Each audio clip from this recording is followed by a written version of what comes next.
The sound I will never forget is not the gasp from 200 guests, or my daughter-in-law's voice cutting through the room like a blade. It was the silence that came after. The 3 seconds where my wife of 38 years stood frozen at the entrance of the Fairmont Château Laurier banquet hall, her hand pressed to her cheek, her eyes searching mine across a sea of strangers in evening wear. That silence cost my son everything he had ever taken for granted. Let me back up, because none of this makes sense without understanding who we were before that night. My name is not important. What matters is that I spent 41 years building Callaway Mechanical, a commercial HVAC and building systems company based out of Ottawa. I started it with $12,000 I borrowed from my father-in-law, a retired pipefitter from Gatineau, who believed in a handshake more than a contract. We grew slowly, the way real things grow. By the time my son was born, we had 30 employees. By the time he finished university, we had over 240, with contracts across Ontario and Quebec. We were not flashy people. My wife Beverly drove a sensible Subaru and made her own pasta on Sunday afternoons. I wore the same style of boots I had worn since my 30s. We lived in a large house in Rockcliffe Park, yes, but it was filled with mismatched furniture and books, and the particular comfortable clutter of a life actually lived in. Our son Brendan was our only child. Beverly had complications after his birth, and we were told another pregnancy would be dangerous, so we poured everything into that boy. Not in a spoiling way, or so I told myself for years. He had chores, he had responsibilities. He worked summers at the company from age 16, sweeping floors and running parts. He graduated from the University of Ottawa with a business degree and came to work for me full-time. He was good with people. He could close a deal. I was proud of him in the way fathers are proud when they see themselves in their children, which is to say perhaps I was not entirely seeing him clearly. He met Vanessa at a fundraiser gala for the Ottawa Hospital Foundation. She was with a group from a financial services firm downtown, and she was the kind of woman who knew exactly how to enter a room. Polished. Quick with a compliment. She had grown up in West Vancouver, went to private school, spent a year in London before her MBA. Her father managed a small investment portfolio, and her mother sat on several charity boards. They had money, but the kind of money that requires constant maintenance and the right zip code to survive. I want to be fair here. In the beginning, I had no strong feelings against Vanessa. She was sharp, and she was ambitious, and those not bad qualities in a person. But within the first year of their relationship, I noticed small things.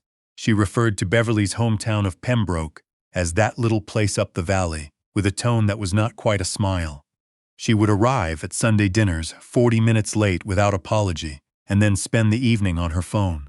Once, when Beverly offered to teach her a family pasta recipe, Vanessa laughed. Not unkindly, she would say just honestly, and said she didn't really cook. Nothing that would hold up in court. Nothing I could point to directly. Just a texture to her presence in our lives that felt slightly wrong, the way a wall feels wrong when there's water behind it that you can't yet see. Brendan proposed 18 months into the relationship. He told me privately beforehand, which I appreciated, but he also made clear that the decision was made and he was informing me, not asking. That was fine. He was 31 years old. I told him I was happy for him and I meant it. The wedding planning was where things began to crack open. Beverly offered to help. She offered more than once, in different ways, with genuine warmth. She suggested venues, catering connections, a florist she had worked with for 20 years through various charity events. Each offer was received by Vanessa with a brightness that had no warmth behind it. We've actually already looked at that. Our coordinator has a different vision. I'll keep that in mind. Brendan said nothing. He stood beside his fiancée and said nothing, which I began to understand was a pattern. 3 weeks before the wedding, Beverly called me at the office in the afternoon, which she almost never did. Her voice was careful in the way it gets when she is keeping herself from crying. She had called Vanessa to confirm the seating arrangement for our side of the family. Vanessa had told her, clearly and without hesitation, that they had reduced the guest list, and some of our extended family would not be receiving seats at the head tables. When Beverly asked which family members, Vanessa had said, "Honestly, Bev, Brendan and I need this day to feel like us, not like a Callaway Company reunion." She used my wife's name like that, Bev, as though they were close friends and not two women who had shared perhaps 4 genuine conversations in 2 years. I called Brendan that evening. He told me Vanessa was stressed about the planning and that I should give her grace. I said something measured and ended the call. I sat in my office for a long time after, looking out at the Ottawa River, and I made a note to myself to watch very carefully at the wedding. The Fairmont Château Laurier on a Saturday evening in early October, 212 guests, a string quartet in the anteroom. Beverly wore a deep burgundy dress that she had bought with her sister in Montreal, and she looked beautiful. I told her that 3 times because she needed to hear it. The ceremony was elegant and brief. Brendan looked happy in the way people look happy when things are going according to plan. Vanessa was stunning, I will give her that. The photographs would be extraordinary. It was during the cocktail hour, in the grand corridor outside the ballroom, that it happened. Beverly had approached Vanessa to offer congratulations. Privately, just the two of them for a moment near the windows overlooking the canal. I was across the room with Beverly's brother, and I saw it from a distance before I understood what I was seeing. Vanessa's expression changed. Her chin lifted. She said something. Then her hand came up and she struck my wife across the cheek. Not a full slap, but sharp enough, dismissive enough, the gesture of someone removing an insect from her sleeve, and said, loud enough that the 6 or 7 people nearby heard every word. I told Brendan to handle this. You were not supposed to be in this hallway. You are embarrassing us. Go back to wherever it is you were standing. 3 seconds of silence. Then the gasps. Then I was already moving. I did not raise my voice. I have never been a man who raises his voice at important moments. I walked to my wife and I put my hand on her arm, and I looked at Vanessa with the particular stillness I have when I have made a decision, and the decision is final. I said, "Are you all right?" to Beverly. She nodded, though her eyes were bright. Then I looked at Vanessa and I said quietly, "I want you to remember this moment, because your life just changed." She actually laughed. She said, "Is that a threat? Threat? This is my wedding?" I said, "It's an observation." I took Beverly's hand and I walked her to the coat check, and I helped her into her coat, and we left the Fairmont Château Laurier. We walked along the canal for almost an hour without speaking very much. The water was black and still. The lights from the chateau reflected in long columns on the surface.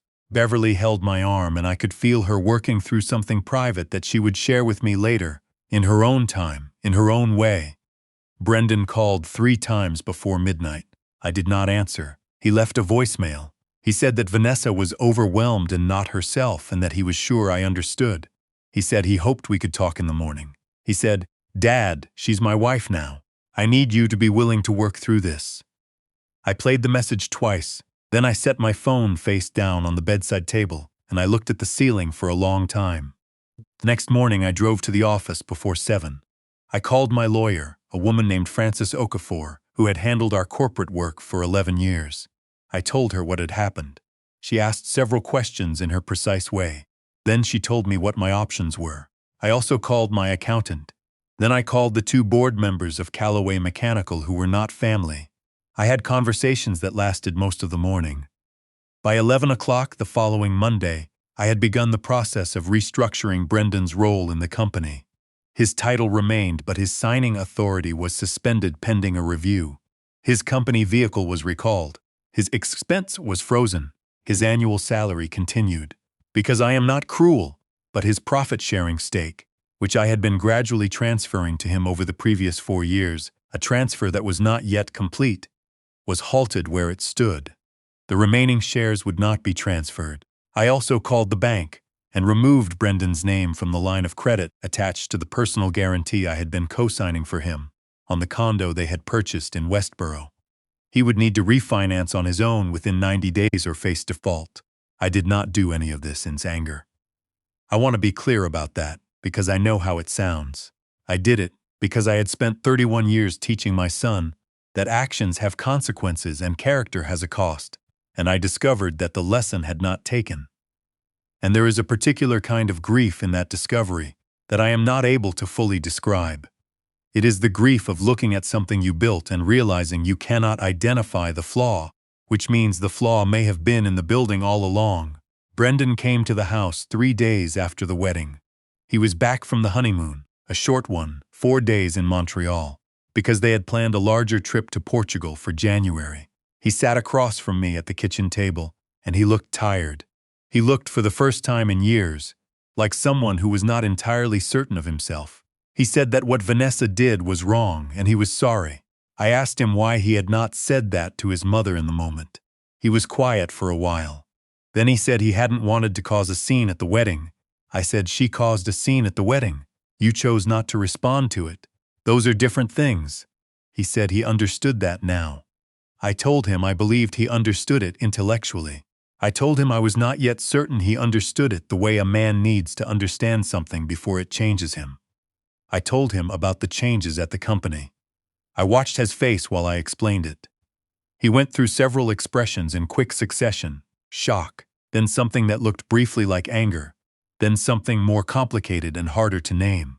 He said, "Dad, you can't do this." I said, "I've done it." He said Vanessa would be devastated. He said they had a mortgage and expenses and plans. I said, "I know. That's the consequence." He left without raising his voice, which surprised me. He sat for another 10 minutes, and then he stood and put on his coat and left. I heard his car in the driveway for a moment, and then the street was quiet. What I did not expect was Vanessa's father. He called me 4 days later. His name was Gordon. He had the same first name as someone I had known years ago, which struck me as briefly strange. He had a smooth, practiced voice. He said he thought there had been a misunderstanding, and that surely two businessmen could find a resolution. He suggested that young marriages had their rough edges. He suggested that Vanessa had been under considerable stress. I said, "With respect, your daughter struck my wife at a family event and told her she was an embarrassment. If your son had done that to your wife, what would your response be?" There was a long pause. He said, "I take your point." That was the end of that conversation. What I did not anticipate, what I think about often now, is how Brendan responded over the following months. I expected defiance. I expected him to circle around Vanessa and present a united front. Instead, something seemed to shift in him quietly and without announcement. He did not move out of the Westboro condo, but he did secure a refinancing on his own through a credit union, which required him to work harder and earn more than he had been accustomed to. He took on contract clients independently. He stopped attending the industry dinners where I had previously introduced him to contacts, and instead he found some of his own. In February, he came to my office and asked if he could take me for lunch. We went to a Vietnamese restaurant on Somerset that I had been going to for years. He ordered the same thing I ordered, which he had done since he was a teenager, a habit I had always found touching without ever saying so. He told me that he and Vanessa had been in couples counseling since November. He told me that he had finally said directly to her what he had failed to say at the wedding. He told me that she was working on understanding it. He also told me that his mother's silence was the hardest part. Not my actions. He said he understood my actions, even if they had been devastating. But Beverly had not called him since the wedding, had not reached out at all. He said, "I know I don't deserve it, but I miss her." I took that home to Beverly. I told her what he had said, word for word. She listened and she nodded and she was quiet for a while. She called him the next morning. "I want to be honest. This story does not end cleanly." Vanessa apologized to Beverly in March, in our living room with Brendan sitting beside her. It was a careful apology, the kind that lawyers sometimes advise. But Beverly, who is a more generous person than I am, chose to receive it as genuine, or at least as a beginning. I watched her do that. I watched her decide to leave a door open, not wide, but unlocked. Brendan is rebuilding. He is working in a way he never worked before. He closed a commercial contract last spring on his own, a mid-sized office complex in Canada, and he called me after to tell me. He didn't ask for anything. He just told me. I think he needed someone who would understand what it meant. I told him I was proud of him and I meant it, the same as always. But this time I think he had actually earned it. The profit-sharing restructure remains in place.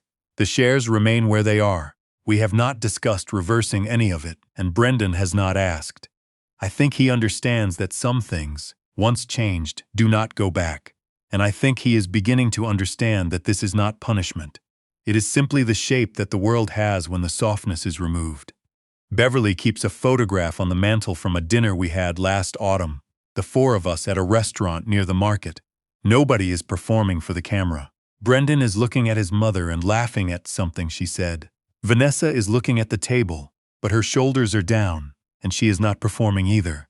It is not the family I imagined, but it may be more real than the one I had before, which I built too carefully in the wrong material. I am 63 years old. I have worked my whole life. I have tried to be a fair man and a good husband and a patient father, and I have failed at all three in ways both small and significant. But I know this. The moment I walked my wife out of that ballroom and into the October air along the canal, I did the only thing I knew how to do. I protected what mattered most. Everything else was just money and time, and I have always believed that a man willing to spend both those things on the right thing is a man who can live with himself at the end. I can live with myself. That right now is enough.